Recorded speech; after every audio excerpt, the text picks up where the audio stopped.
Hey guys, Thomas Zulu Jr. here, aka Mustached. I'm here to review King Arthur: Legend of the Sword.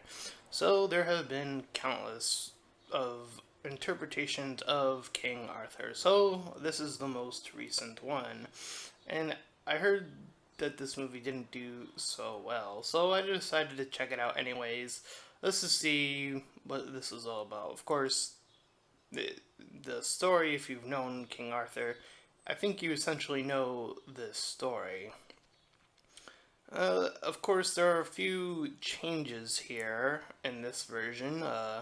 King Arthur, or just Arthur when he begins this story, is a kid who grows up in the kingdom, and he is sent away after some convoluted stuff happens, and this war is happening, and this traitor among them in the kingdom is doing his stuff.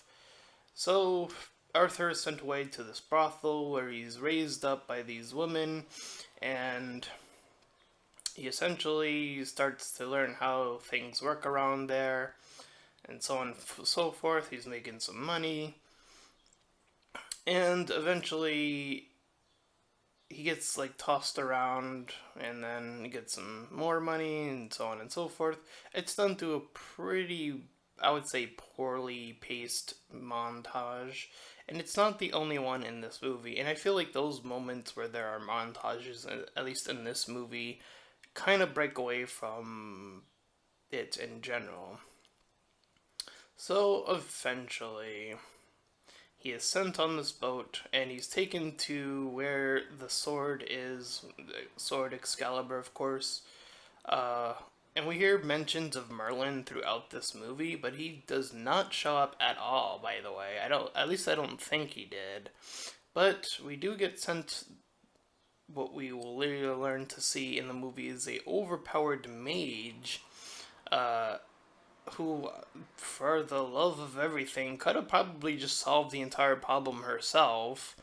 She was so overpowered, able to, have her eyes turn black and control all these animals and send a super demon snake their way.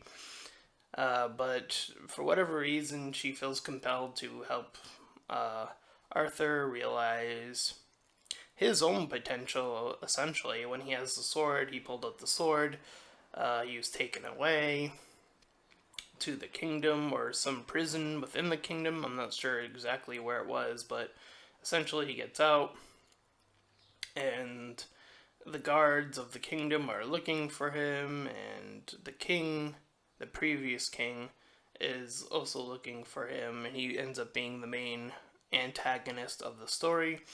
King Arthur, or still Arthur at this point, is joined by a few trustworthy sidekicks, and they say that they want to take out the king. And at first, Arthur wants nothing to do with it, but he keeps tapping into this dream lake sequence where he sees his mother being killed, and then he eventually finds out that his father was killed, and there's this whole convoluted thing about whether or not it was his brother that betrayed him or something, or rather, I don't know.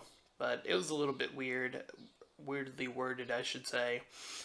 Uh, at any rate, Arthur eventually says, we'll just invade the castle. He eventually figures out how to wield the sword properly with both hands, and for whatever reason, this causes time to freeze, or at least slow down to a near crawl or a halt. And he's able to sort of just shift around the area and beat up a bunch of guys. The first time this happened, it was kind of unclear. It was handled with dust and all this like debris in the way. Later on, we see him use it, and he takes out a whole bunch of guards. He's able to do that pretty effortlessly at that point. So they invade the castle. The previous king sent his message about how he's gonna kill this boy that Arthur had on his team, and they eventually kill the boy's father. And there's like this whole warning thing that's constantly happening, but Arthur is only proving to be more persistent, and the more he sees death, the more he feels obligated to fulfill this role as King Arthur. So he decides he's going to take out the king who took on this form of the previous guy who killed his father for whatever reason. It was really weird. I don't know. But he does eventually kill him. And thus, uh, King Arthur returns with his crew. He starts having the round table built. Of course, that's been shown to be prevalent to all the other stories.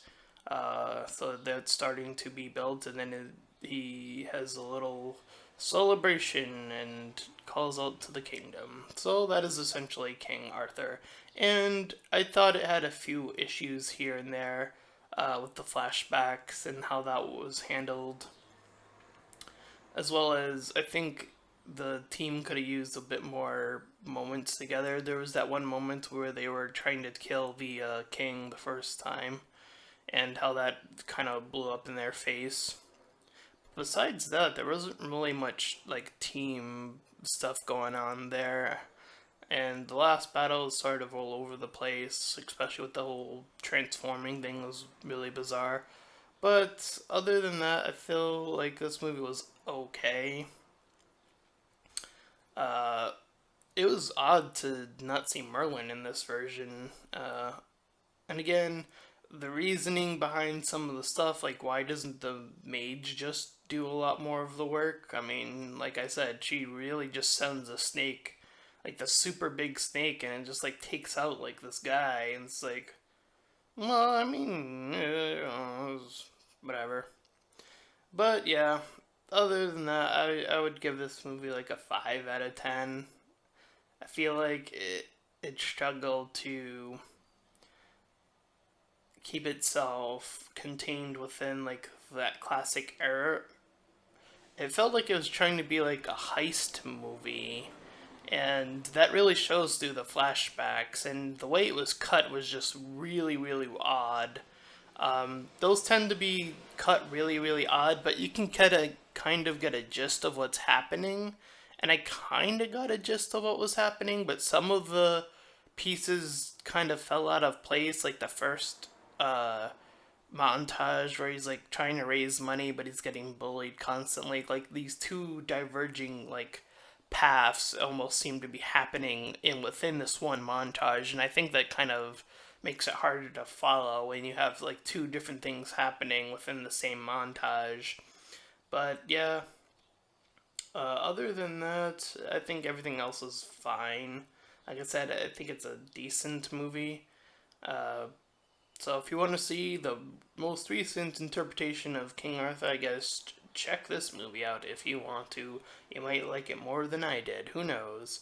So with that being said, I'm Thomas Cecil Jr., aka Mustache Tom, and I'll see you guys next time. Bye!